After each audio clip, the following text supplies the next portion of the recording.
And one of the funny things was I predicted at least 100 billion in spending, and now we're way past that. But the other things I predicted, wide quarantines, lockdown, closure of schools, people thought that was a little nuts, and that was only a month ago.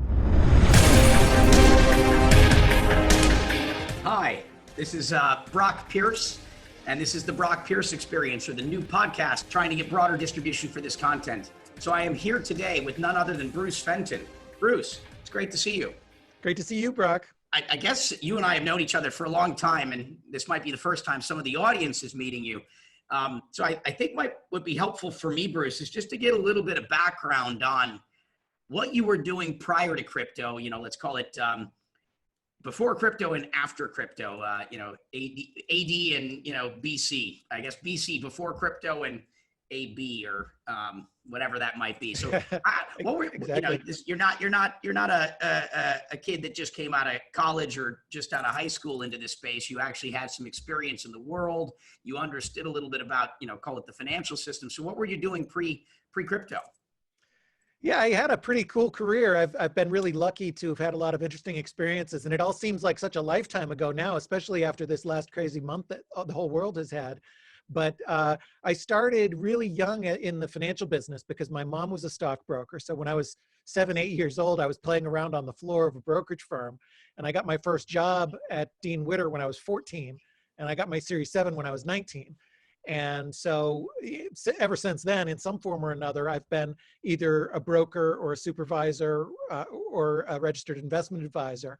And as the markets have changed and my career has changed, I've done all kinds of things from advising, ultra poor, kind of the global poor, people in Somalia, not necessarily advising them directly, but figuring out, development work with the poorest of the poor, to advising kind of regular Americans at 401k plans who put in $50 a week, all the way up to, kind of multi-deca billion-dollar sovereign funds and huge endowments and private equity firms. So I've been really lucky to work with a lot of interesting people and a lot of interesting areas over the world for a long time. And then I got into crypto, and that's when we met pretty early on. Probably we met in maybe 2012, 2013 or something like that.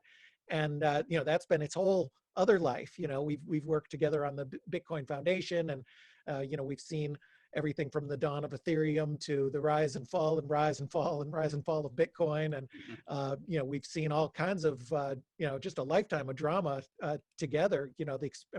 We could do a 10-hour show just sharing stories of all the things we've experienced together by both being in this space, and anybody who was around in 2013 kind of thing has just seen it all. And it's been sort of endlessly fascinating.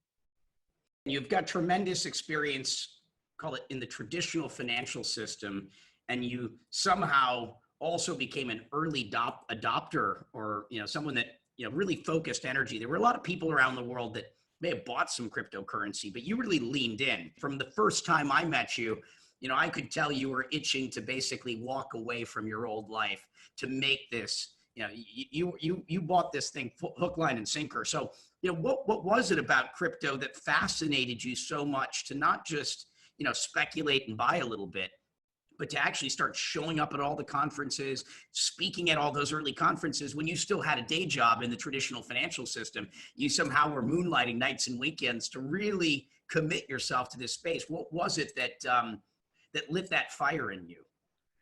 I think it was having seen a lot of trends, so when I started out, the market itself went through a boom, and then I saw the .com boom really firsthand, and I was really lucky to be able to call that early, and I actually called the bust almost exactly, really uncanny, so that helped. And then I did a lot of work in the Middle East, and I saw Dubai. I just had a hunch that Dubai was going to be a big thing, and because sort of there's this kind of feel, and I think you get it too. There's a certain energy. You can just sort of tell when something is like that. In the early Bitcoin meetings, right away. In fact, that's the first time that I think we met. It would have been like April of 2013, a Vegas conference. You were a speaker there, and going to those conferences, those early conferences, it was the very first one I went to. I'm like, what a waste of time. Is it even worth $500? Like, I don't even know if I want to do this. This stupid Bitcoin thing could just be a, total waste of time. But I feel like I'm not doing myself a service if I don't at least investigate. I want to see if it's all BS and a bunch of scammers. So the very first events that I went to, well, right away, I knew that it was something more. And events like that one that you spoke at in Vegas, you could see there was a lot of smart people in the room and there was a lot of energy. And I'm like, whoa, this is something different. This may fail, but it's definitely something different. And it's definitely something that is serious, and the people are serious, and there's true believers. And never underestimate the power of true believers. It could be a cult, but it could be something that is meaningful. And if it is meaningful, it's going to look like this. So that's what got me so excited so early. And I was a slow learner about not coming from a technology background other than being like an internet person. I wasn't like an engineer. It took me a little bit of time to kind of grasp just how different it was and what made it important. And that didn't come from those early meetings. But, then you go down the rabbit hole, and like anybody else in this space, who really loves it and cares about it, you just find what interests you, and you go to, whether it's the human angle or the markets angle or the tech angle or the security. And, people just tend to plunge themselves down these rabbit holes. And I think it's very fascinating. I mean, it's very rewarding. I would wish it for anyone, whether Bitcoin is their thing or not. I hope everybody in the world gets something that they, I don't want to say love so much, but care about and are interested in, because you'll never be bored. You can always, there's just so many offshoots and interesting things. You could spend unlimited time entertaining yourself just following what a day's news is in this space. You had a successful career in finance. And so you eventually made the decision to kind of walk away from all of that and dive, all into this. And I was one of your, I don't know who else you had spoken to, but I distinctly remember the call where, you gave me a ring and you're like, Brock, I think, thinking about like going full time into the space. I wanted to run some ideas by you. And this was that call where I eventually pitched you on joining the Bitcoin Foundation as executive director. How well do you remember that conversation?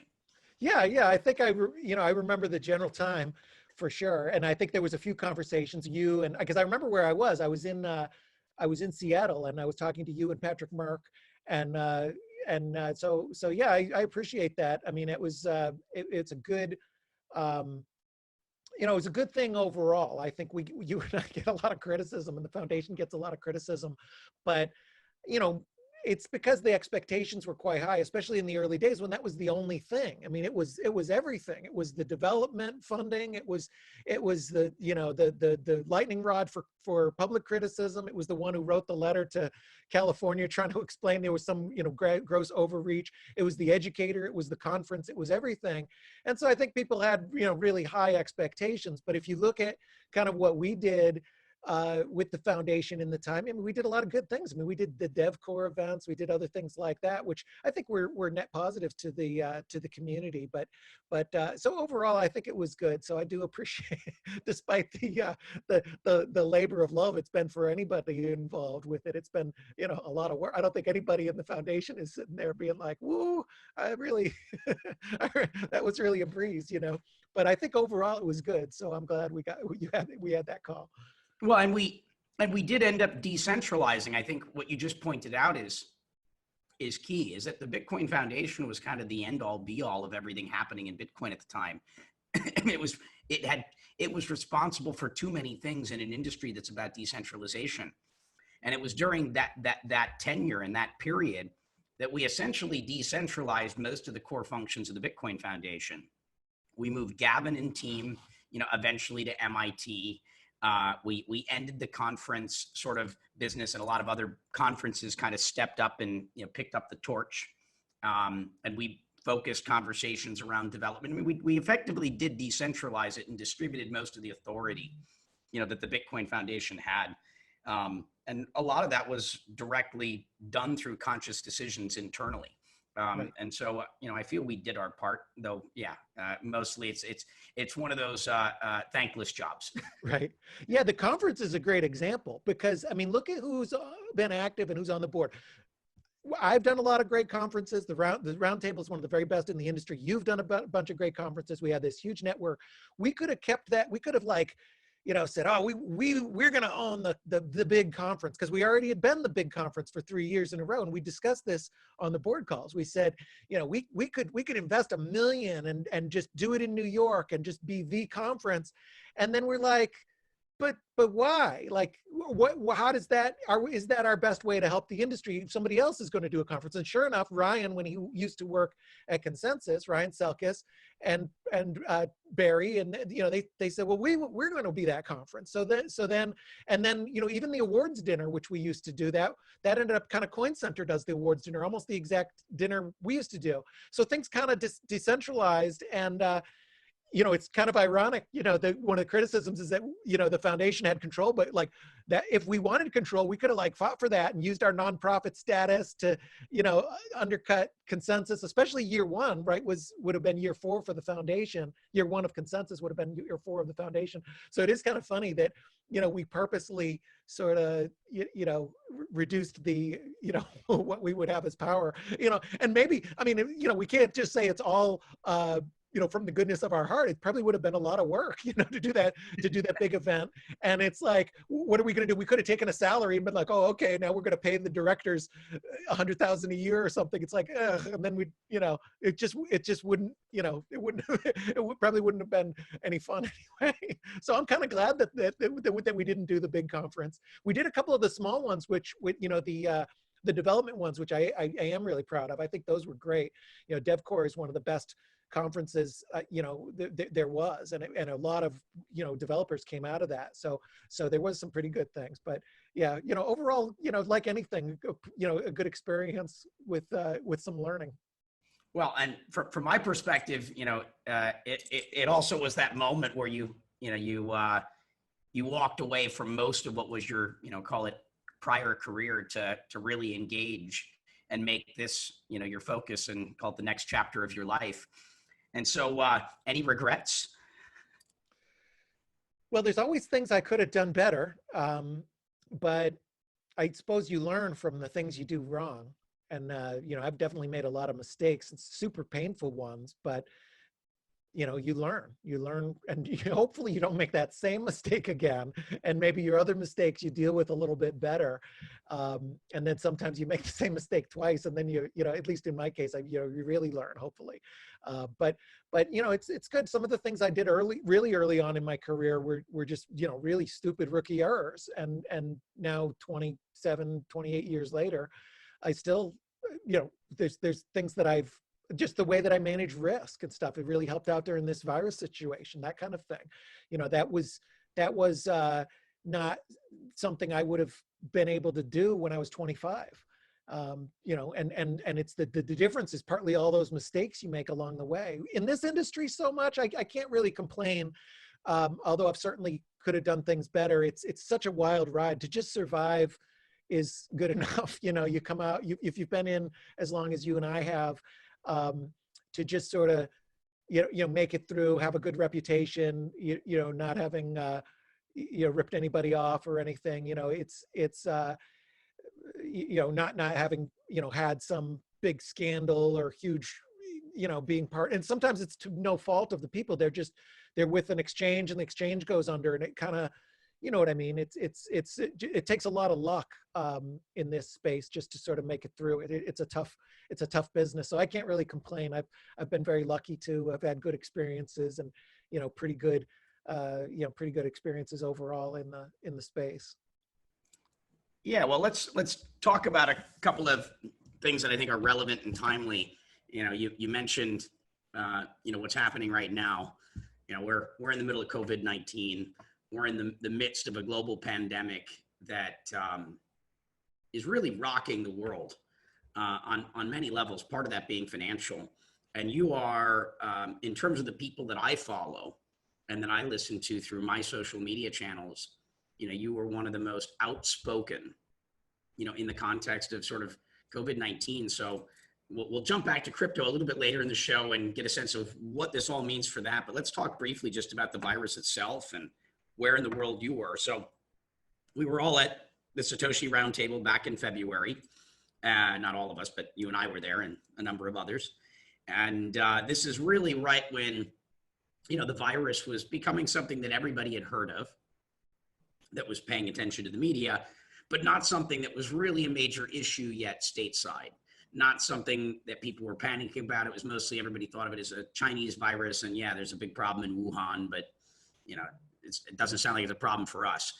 That's what I think most people, as I see it, were perceiving it. Immediately following that event, it seemed to me like you were, pretty much constantly on social media warning people that this is a big deal, to wake up, pay attention. This is going to matter. When did you first become alarmed, and what was your reaction, and what have you done through that sort of earlier phase, and then we can talk about kind of the now. But you were an early, kind of canary in the coal mine, reminding us to pay attention, and not in a way that was like, fear mongering. Right. It was informative, thoughtful. Thanks. I think I was concerned about it even before the roundtable, and part of why I was concerned is because of the roundtable, because I was watching the news from all of our Chinese attendees canceled. And as I was seeing the first one, second one, I was paying more and more attention. I was talking to them because a lot of them, how it is. They love, people like the roundtable. They, oh, Bruce, I'm really sorry. I wish I could go. I just can't. And they, and then I'm talking to them. Oh, what's, how's it going? Is it serious? Does it seem serious? Are people worried? And they're already telling me about, the supply chain's going to break down. You got to watch out. So parts are going to get hard to get. And I was thinking, I thought it was going to happen even sooner. I was like, boy, you got to order a radio now. There was I wanted a new TV, and I ordered it a while ago because I'm like, I thought they might be, the supply chains a lot of the inventory is really short. Companies have worked on this efficiency for 20 years. For my whole career, I've been hearing these pitches saying, hey, we only keep 2 days of inventory, 3 days of inventory. It was sort of, Dell did that model first. It's considered old fashioned if you're like, yeah, we control our whole supply chain. Nobody wants that. They want hyper specialization and hyper fast, turnaround. So that was one thing that concerned me right away. And seeing the way that it crashed China. And then there was a couple people that I talked to at the roundtable who talked about the supply chain and other issues. And I don't know if I would have even flown. I felt like I had to as the host, and there wasn't, other than the handful of Chinese attendees, there wasn't really much demand to. I floated the idea about like, hey, should we cancel? There was almost basically universally no. There was maybe 1 or 2 people that were that concerned at that point. And even with me, I was like, boy, I think this is going to be a big problem, but it doesn't seem statistically possible that it's really spread this fast, based on what we know. So it didn't seem like there was 0 outbreaks in the whole North America at that stage, for sure. And it was very small numbers in Singapore and a couple other places, or maybe even none. I might not have even broken out of China at that point, because I think I remember doing a video like a little while later when it was only 70 cases in Singapore. But anyway, those were some of the things that made me concerned, and trying to, you've always talked before about sort of having a superpower and what, identifying what your superpower is. And I guess for me, one of mine is sort of, maybe because I liked strategy games as a kid, I like to sort of see the way that the world can unfold. And there's a lot of things I'm not good at, but that's one thing I'm pretty good at. And, I have an active imagination. So part of it was, I was a little concerned that I was overreacting. And so that's why I didn't talk about it much. I had considered doing a little panel on it at the roundtable, but I felt like it would be a little panicky and a little bit of a downer. And I regret that now. I wish I would have been sounding the alarm even earlier and even louder in some ways. Yet, one thing I regret is that, part of the sounding the alarm and the healthy panic and the healthy fear has turned into irrational fear in some cases. So I do worry a lot about government overreach and these kind of things in this environment. But yeah, it's been a wild ride. It's really unfortunate that my early calls for fear turned out to be correct. And it is a big risk to do that, because if it wouldn't have been significant, it would have really harmed my credibility a lot. It was a pretty radical claim even a month ago. definitely 6 weeks ago. It was a very radical claim to be saying that this was going to be an issue. I just retweeted a tweet I made on yesterday. It was 1 month ago where I kind of predicted, and one of the funny things was I predicted at least 100 billion in spending, and now we're way past that. But the other things I predicted, wide quarantines, lockdown, closure of schools, people thought that was a little nuts, and that was only a month ago. It's really quite a radical thing, and you know this because you have this big picture thinking, brain as well, like how the world unfolds. And I think you're one of the people who gets the magnitude of this, and that's what I think a lot of people aren't understanding. They think this is the crisis. They think this is the story, and this is just the introduction to the story, unfortunately. The real impact of this is still, we are far from, really seeing it. You take a look at things like the hospitality, sort of industry, take a look at things like retail, take a look at things like restaurants, all these businesses being shut down. I find it, even with all the government sort of handouts and incentives, I have a hard time believing that all of those businesses are going to go back to normal. I imagine many of them are going to shut down and never reopen. When you start thinking about the global macro potential impact of this, if I understand the numbers correctly, it only takes a 4% shift to basically wipe out all of the capital reserves of all of the banks in the world. I mean, that's what the math is. Obviously, they might just lever their way through it, and that's what we've done historically. But I think the presumption is that there's no way that the entire planet could take a 4% hit. All industry, all everything. I assume that's, how we've gotten comfortable with the degree of leverage that we have.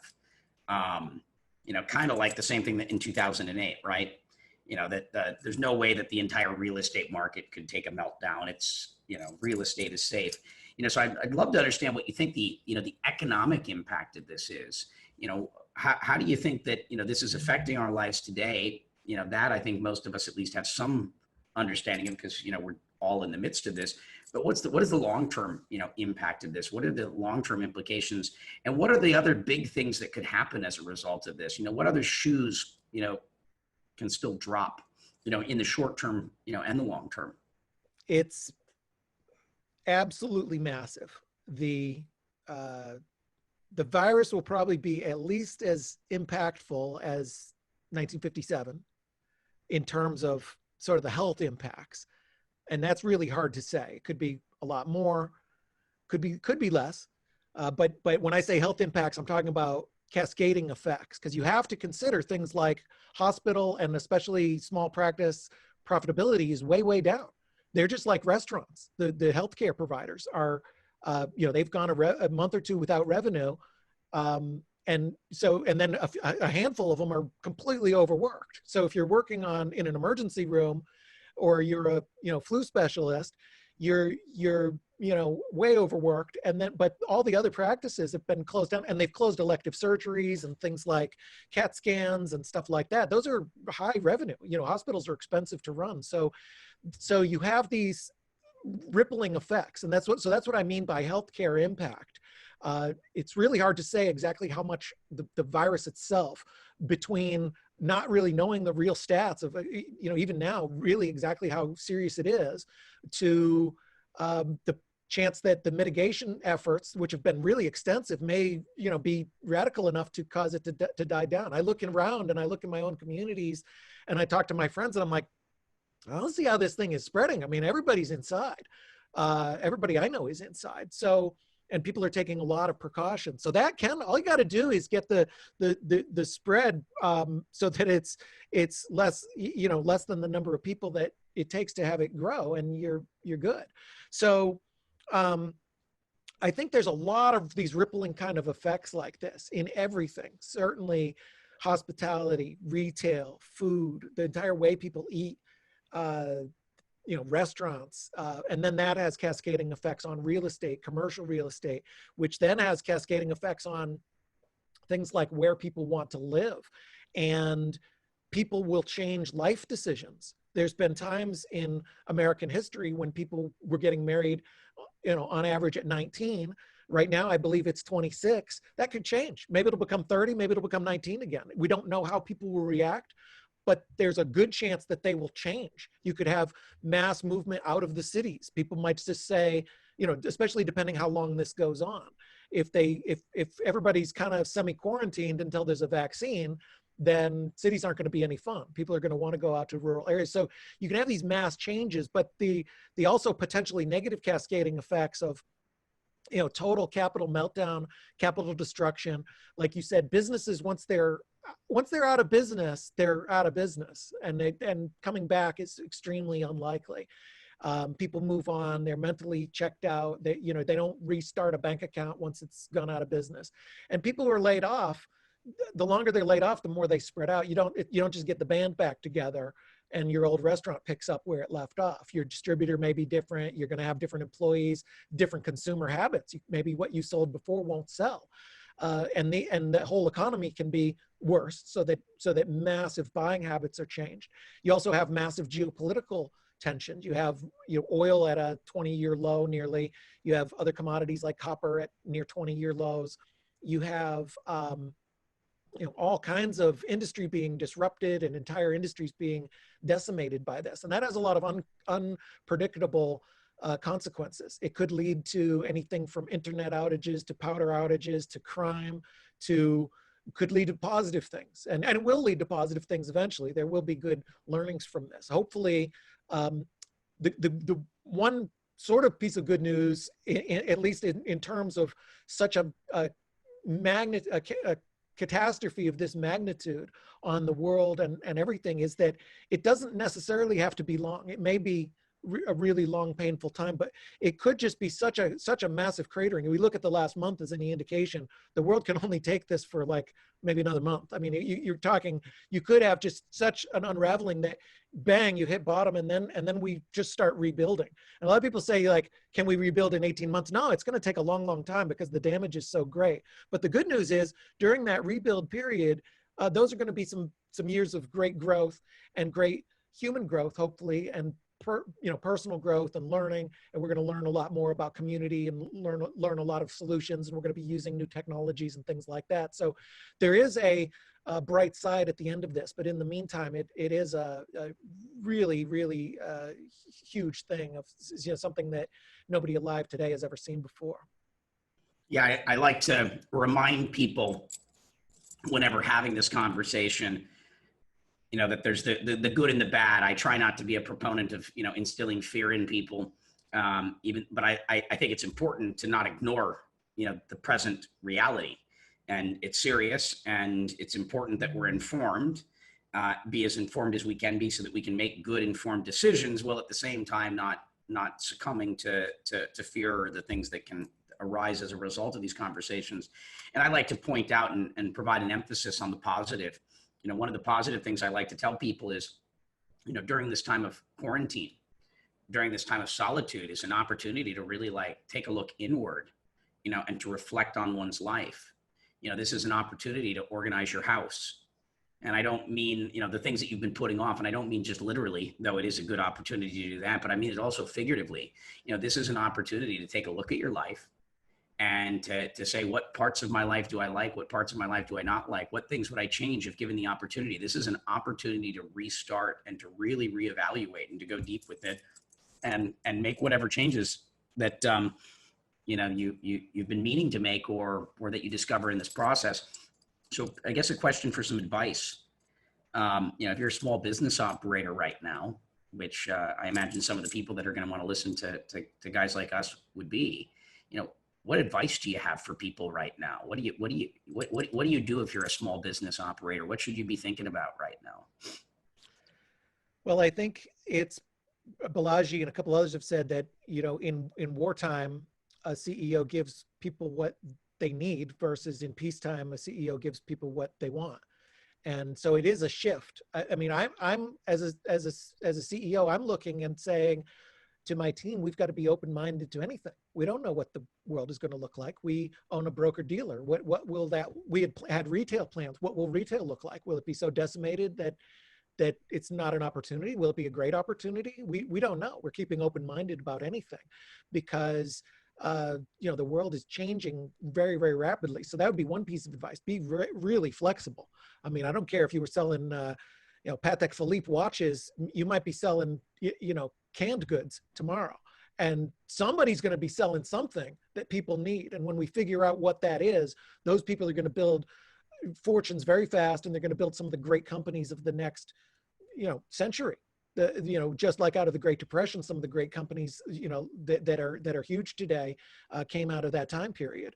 So now is a time of crisis, but it is also a time of opportunity. So I would say be really, really flexible. We can't depend on our old models because the world has changed. Just everybody, their way of thinking has changed, so their behavior has changed, and the economic models and other models. So all previous assumptions have got to be off. We've got to just look at it open-minded and say, oh, what does the new world look like? Some things will no doubt be changed permanently, and we're going to, and just like the diners of the 50s changed, there's going to be a lot more things from the last decades that would just be gone in this new world. This is a bigger shift than going from the 50s to the 60s or the 30s to the 40s. This is a massive, massive kind of shift that I think will shake up the world. You don't know even what countries will be around. There's probably going to be borders that change, leadership structures that change, all kinds of unforeseen things. It's just so complex now that any one of thousands of offshoot options could have big impact on the world. Geopolitical turmoil in Iran, turmoil with China, domestic turmoil, all kinds of things. The list can go on and on. Food shortages, internet shortages, any of which could kind of cause another cascading effect. So you do have a really, really shaky time. It's like you're on the ice and the ice is broken, but it'll, I want to focus on the other side, which is, look for the opportunities, which there will be. Somebody's going to figure out solutions that people need, even if, no matter how bad things are, people are going to need something. And the people who serve that need, whether it's a creative entertainment company or somebody who mails, cakes to people, whatever, something's going to work. And there's going to be a lot of things that work. So figuring out what those opportunities are and being very open-minded and flexible. And just don't plan on the old world coming back. And for people who've been laid off, if you're at home or working, I say anyone, even if you have a job already, you should have a backup plan. And if you've been laid off, for sure, don't be thinking like, oh, the casino's going to open back up in a month and I'll just get my check until it does. No, you need to go out and get a new job now.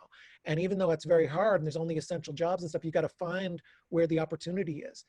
Even if you have to go several steps down, you're going to want those jobs because there's 10 million people unemployed and they're not likely to go back real soon. It's going to, at best, it's going to take a while to kind of jumpstart things again, because, as Brock said, once a restaurant is out of business, it's going to be twice as hard to put back, So that's what I'd say to small business owners, I guess. Be conservative, be careful, don't depend on anything. And now's the time to have good old fashioned giving a product or service that people want.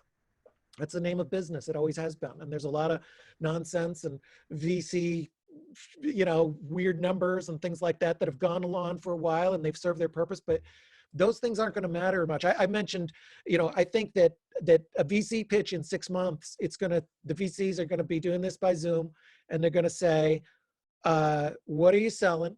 How many are you selling? What's your revenue? What are your margins? And how can we help that exact thing scale? That's it. There's none of this, like, what's your team and what's your vision, I think, What do you think the impact of this is for cryptocurrency? It's a great question. I did end up recommending that people sell crypto and stocks around mid-February. But then I got back into crypto, luckily right before this last run up. And it wasn't so much that crypto is so much better. I still think it's very, very risky. The problem is everything else is very, very risky also. The whole world is sort of melting down. So from an economic standpoint. So I think that crypto and the most stable or probably best opportunity in crypto is Bitcoin. All of it is very speculative and very risky. However, it's a speculative and risky world right now. So it can be a hedge against who knows what. We do have sort of debasement of our currency. We have trillions of new dollars being printed and, very strange economic things going on around the world. Gold having sort of potential shortage in the actual vaults. There's a lot more paper gold than real gold. Weird things going on with commodities. You can't there's not enough place to store all the oil, and you have this, downward spiral in the oil price. Just a lot of crazy things happening. So I think that if somebody can afford the risk of losing the money, that they should put it, that they probably should put it into cryptocurrency, particularly Bitcoin. And metals is another thing. If you can get physical metals, you need to find a safe place to store them. A safe deposit box is probably better than a bank. But now it's sometimes hard to get to those places, depending where you are in the country. So there's a lot of systemic things that are spiraling out because of this. But those are some of the things that are worth kind of thinking about. It sounds like you like gold and you like precious metals. Yeah, and it's important to differentiate between the real metals and the paper. So for years as a financial advisor, if I wanted, I've usually allocated a little bit to gold, a couple percent. My mom, who I mentioned was a broker, she came back into the industry later and worked for me and my firm. And she got into a big gold position right when it did quite well, which was kind of uncharacteristic. She was more of a planner than a trader. But so gold has been something that I've followed for a while, but usually from a pretty simple standpoint. And as an investment advisor, I would recommend a gold ETF or a gold fund with a major mutual fund company.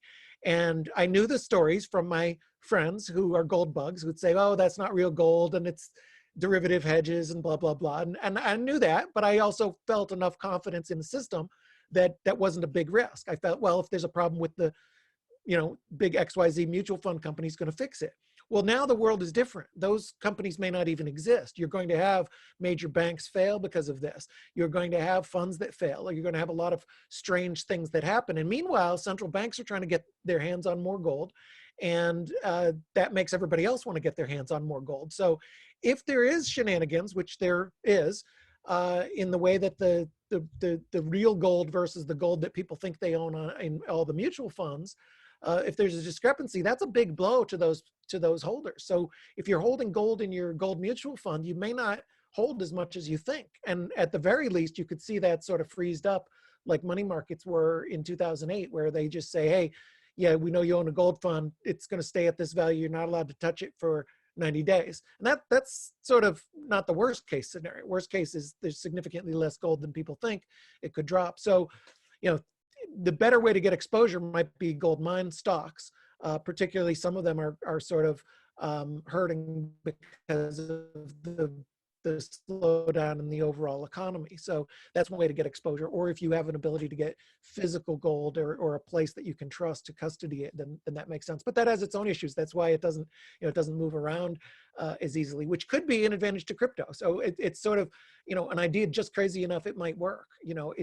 As a financial advisor, even though I've been, full into crypto for years, I'm cautious to let people know that it is a very, very risky thing, because anybody who's been in as long as you and I have, we've seen crazy ups and downs. I mean, you got to have a real stomach to make it in this market. And that only comes with kind of conviction that nobody can sell you. You got to get it on your own, and you might be wrong.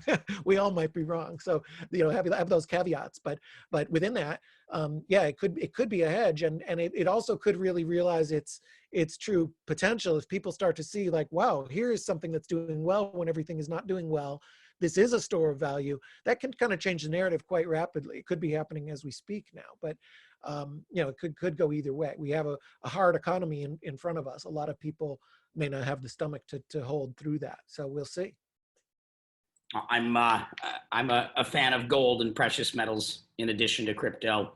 And so thank you for sharing that. I think it would be probably good to talk a little bit about an area of focus that I know we both share, in terms of to double click on something in the crypto area, which would be security tokens. Not necessarily all that relevant in today's market because kind of the entire world is paused to some extent, but that is going to come to an end at some point. And I'm a big believer that tokenizing or bringing securities to technology that drives efficiency and transparency and things of that nature, has incredible potential to help drive change.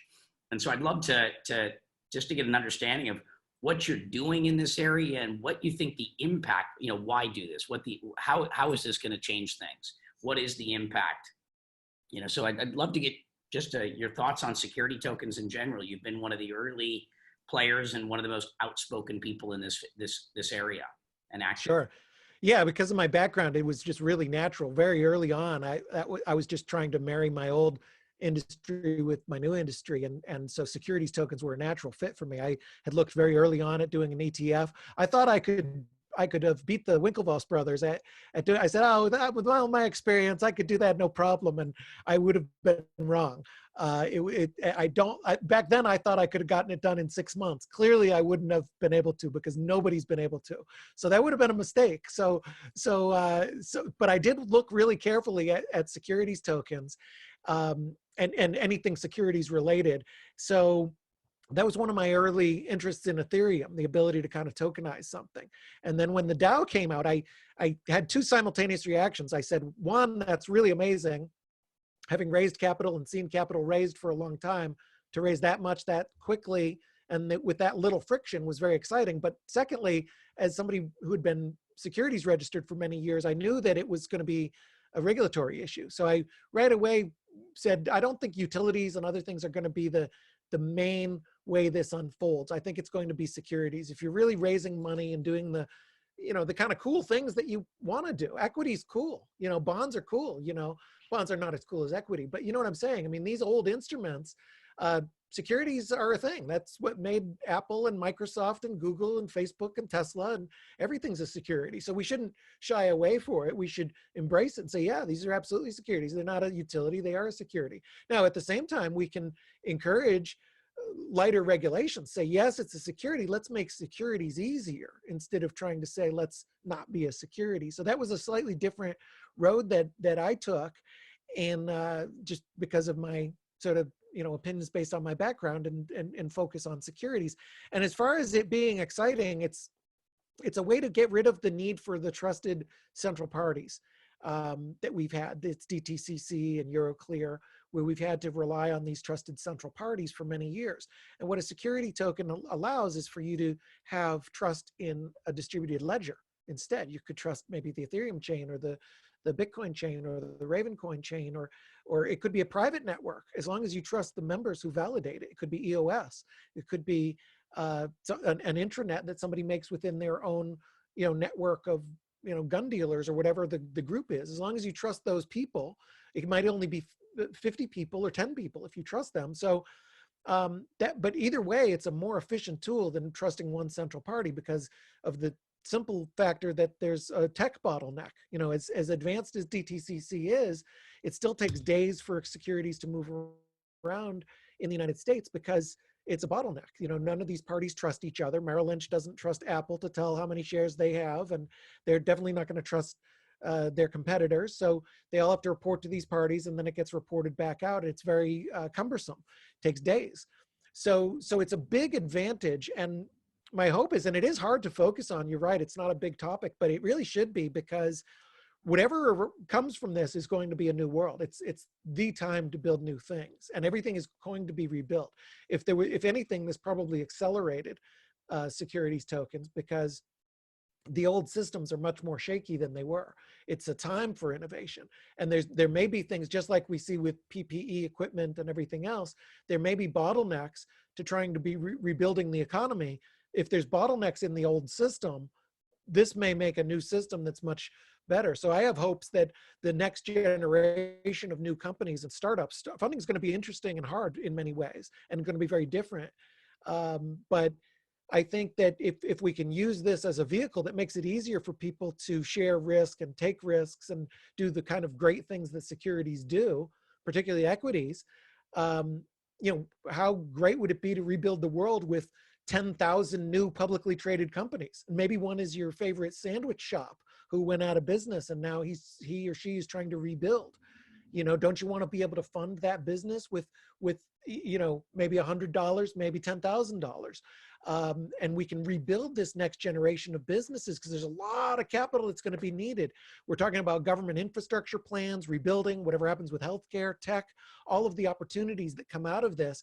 And when you have this huge, hopefully V-shaped. And when I say V-shaped, I mean like a year, not a month, but we have this, you know, we hit rock bottom and we do rebuild quickly. And the 20s are another roaring 20s where we have a lot of growth and a lot of positivity. And that will come from capital formation. That's the powerful thing about equities. That's why they're so great.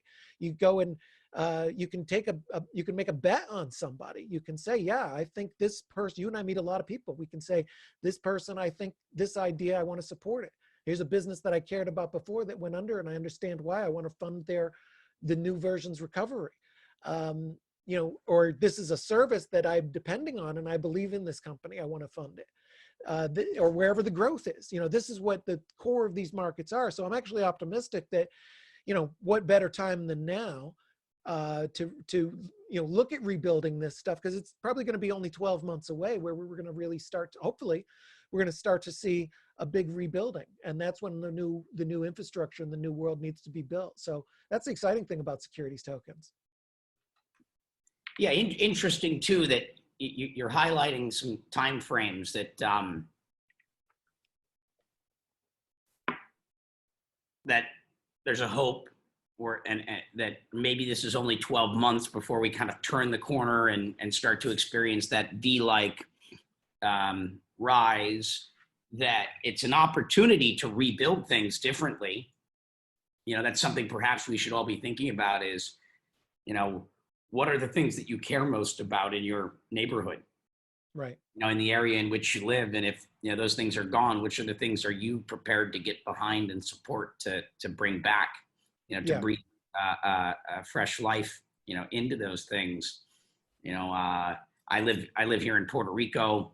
And so we've been now on mandatory curfew for more than 3 weeks, the longest of anywhere in the United States. We still have relatively low numbers of cases. We're only about 500 with about 20 deaths at this point. And hopefully, because we've been on curfew for so long, we can mitigate some of the spread to keep those numbers low. Because the healthcare system here is clearly not prepared. Right. Also, you know, one of the bigger concerns I have, you know, depending upon where you are, obviously New York, it's all about the healthcare system because coronavirus is just, I mean, for anybody not following, New York is very bad. New York has more cases than Wuhan, China did. New York has more cases than all of China did through coronavirus at its height. So, I mean, New York is definitely suffering, as well as New Jersey and Philadelphia and places in the neighboring area.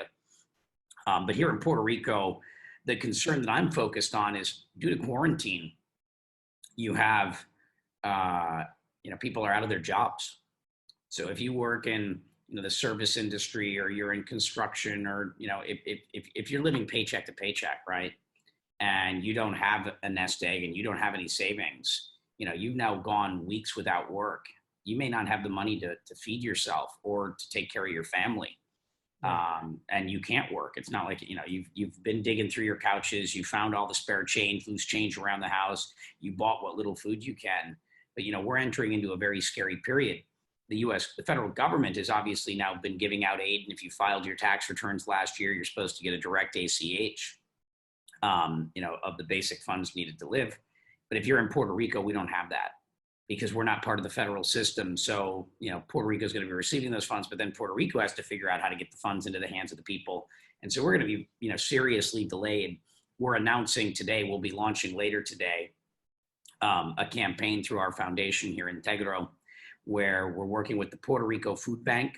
They're matching us with $50,000. So we're raising $50,000 so we can give away $100,000 right now locally here in Puerto Rico, where that $100,000 is buying food from local farmers. Those farmers are struggling because the restaurants aren't open, and, you know, they're giving their food away and obviously making use of things, but, you know, it's not like most farmers are not well funded. They're normally not wealthy people, you know, they're small business owners. And what they have right now is an essential service. But, you know, the customers that are normally they're providing with the money they need to survive and operate it is obviously struggling. And so we're giving $100,000 to local farmers. And that food that we're getting from them is then directly going to the homeless and the people that are most in need.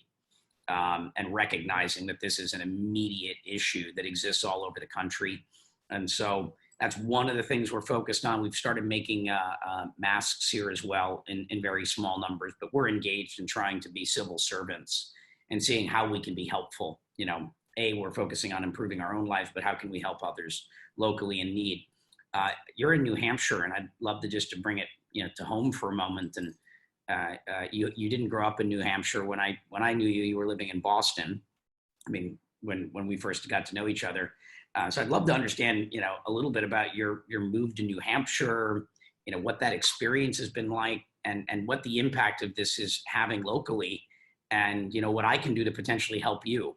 I consider you a dear friend, and if you ever ask me for help or assistance with something, I would, I like to think of myself as someone that would, show up instantly there to support you and with whatever need, whether it be yours personally or the need that you're trying to serve or support with others.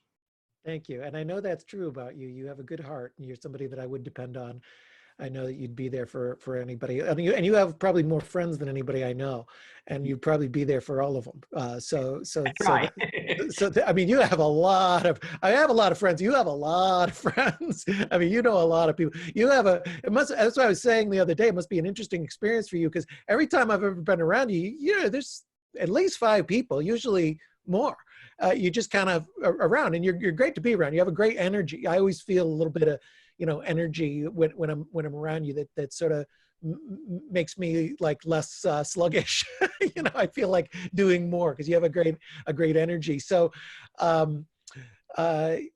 what did I say? I totally got off topic of what you. Oh, I was asking just about, how you moved to New Hampshire. So I'd love a little bit right.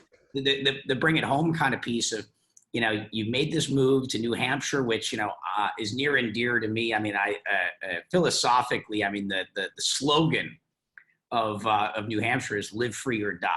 Right. As a proponent of freedom and liberty, and, the thing that ultimately made America great, as a nation, is not lost on me. It's something that I continue to believe in, and will fight for. Our freedoms and our civil liberties. And so you made that move to New Hampshire. I'd love to understand that, and specifically what's going on there from a COVID perspective. I think that you guys are holding up pretty well, but would love to know what's going on in your neighborhood, and how did you end up there, and what are you doing there? Because you've talked about community. I think you're building some interesting things there, as I understand it. I haven't been there yet. Yeah, so New Hampshire's great. I was in Massachusetts, and we moved here 2.5 years ago. Part of what made me interested was sort of it's known as the Free State. There's a Free State movement. There's a very kind of individualistic culture. Very big difference just across the border of Massachusetts, which is only a little ways away from us now. But it's quite a bit different, and you notice it in all these little laws, like little things that you can buy in a store, or just different little rules. And like when we enrolled our kids in school, we assumed there was going to be a lot more forms than there was, just little things like that. And it is a very much a lighter-handed government. You just don't see a lot of nearly as much government interference. So it is sort of a philosophically different, and it's more rural. There's no huge city, and most of the people are kind of spread out. There's a lot more land and a lot more, people who hunt and have farms and things like that. So it's really a nice place, which thank goodness, because if we were in a city right now, I think it would be a lot harder. And I was just talking to my son this morning. If I would have had time earlier, if I was in a city, I would have rented a rural place. But luckily, we have access to a rural place that is not there's not a lot of people around. So I think it's just a little bit easier to be safe, and you feel a little more secure. And there's more of a community feel in sort of small towns, and you see that a lot in New Hampshire. So. Yeah, I think it's great. And we're trying to build a few things. I was working a bit with some of the local makers and people in Boston, because there's a lot of people in Boston working on fabricating parts and PPE equipment, working on ventilators. There's people out of MIT that did some ventilators. So there's some overflow with people in New Hampshire that focus on the same kind of things. And I was working early on. I was actually trying to encourage government to shut down the schools and shut down government offices. And I of all the things I did in this, I don't know if I'd say I regret that, because I was sort of specific about it, but I do regret any part that I might have had in kind of encouraging the government overreach that I think we see now, where you hear about surfers who are alone getting arrested. That seems a bit much to me.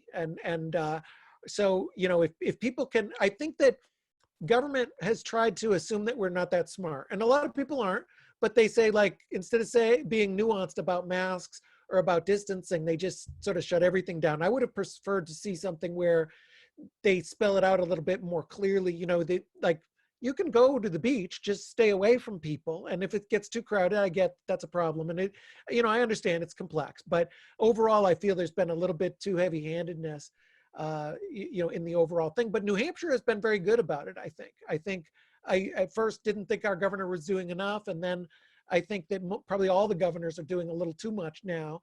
But it's a nuanced thing, and sort of, you have a little more access to your government here. I have a lot of friends that know people who work for the governor. It's pretty easy to sort of get access to his office in a small state like this.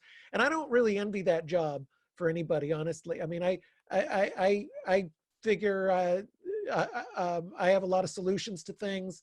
I may have a high opinion myself, but I wouldn't really want to be a governor right now. I mean, it'd be hard. You know, you need to have a lot of thinking into how you make decisions. And you know, I know that most of them are probably doing the best that they can. Yeah, definitely. These are not times where you want to be making the decisions, because there's no right answer. Right. You know, this quarantine, I mean, basically what we've gone through is we had one of two choices, right? Quarantine everyone to prevent the spread of the virus, or essentially let everyone get sick and build up the antibodies, and obviously a very large number of deaths as a result. Instead, we've chosen, you know, massive economic harm. You know, we've made the decision that we've chosen human life, right, over this, and it still may, in the end, it may not mitigate the spread of the virus, right? Because it may come back again in the fall. It may stay with us. The one thing it's definitely accomplished is it's not overburdened the healthcare system, you know, to the degree that it clearly, basically, there'd be zero healthcare had we not gone into quarantine, because every hospital, everything would have been just beyond overburdened with the number of cases. But what Japan did is interesting. So Japan didn't quarantine everyone. What Japan did is they quarantined those at risk. So if you're elderly or have other ailments or whatever, those people have been quarantined, and then still have everybody else go back to work, which is an interesting idea. Have the healthy people that can, you know, build up the antibodies to catch the virus and move on, continue to work, and then quarantine and protect the elderly. I need to take a look to understand what the impact has been on business, but it's another path we could have gone down, and one that, you know, we won't know until we have the benefit of hindsight what was the right decision. No matter what you do, a lot of people are going to get hurt, and the economy is going to take a hit, a massive one, and lead to a recession. There's no right answer to this. And when your options are bad, and bad, you don't want to be the person having to make those decisions ultimately that are affecting, you know, that are going to cost people their lives. Right. Yeah, I don't envy any head of state anywhere in the world having to deal with this. It is very similar to being a wartime, you know, to being in office during war times. It just happens to be this is a war with a virus rather than a nation state or such. So I guess when this is all over, you know, when am I going to see you next? I still need to host you here in Puerto Rico. When this is all said and done, I'm going to try and go spend a month or so in Ibiza, which I'd be happy to show you there, because I think you stayed with me the first night ever. Yeah, on the farm in Ibiza. And so it's now 4 years later. Wow. And so we'd love to show you all the progress we've made. And so I'd love to show you where that is and the condition that's in. And I also want to get up to New Hampshire as soon as I can. I'd love to actually see if there's something we can do there. I'm right now working on bringing a bunch of masks into Puerto Rico. Obviously working with New York and other places as well. But, you know, I feel there's obviously help everyone you can. And there's places in the world that, you know, really need help right now, but also make sure to take care of your home. And so since I live here in Puerto Rico, I'm working on bringing a bunch of masks to Puerto Rico, and I've gotten so engaged in that. I'd love to look at doing something similar in New Hampshire. Yeah, that would be great. Which I guess we'll take offline to talk specifics. But I'd love to figure out how to help do that, and specifically, from a crypto sort of currency perspective. Binance has launched this campaign, which is crypto against COVID. And so I'm calling up all the sort of crypto friends and seeing how I can be helpful here in Puerto Rico in doing something and bringing support to the markets that, to the things that they're going to be doing. And I'd love to have that conversation in the context of New Hampshire. And I hope to get up there as soon as possible. I was up there last year for the Bank Corps team had the Bretton Woods 75 event, which is also really interesting when you think about the role the Free State has played, in all of this. 75 years ago at Bretton Woods is when, it was decided during the later parts of World War II that the US dollar was going to become the reserve currency of the world. Right. That was decided in New Hampshire. The world got together to do that. So I can't wait to get up to New Hampshire. I hope to host you here. Hope to bring a Satoshi roundtable, whether it be a mini one or a large one, to Puerto Rico at some point, and help facilitate that for you as well. I guess, Bruce, if there's any last comments or questions you have, I think that we've probably gone about an hour. We've gone over an hour, I think, other than that one.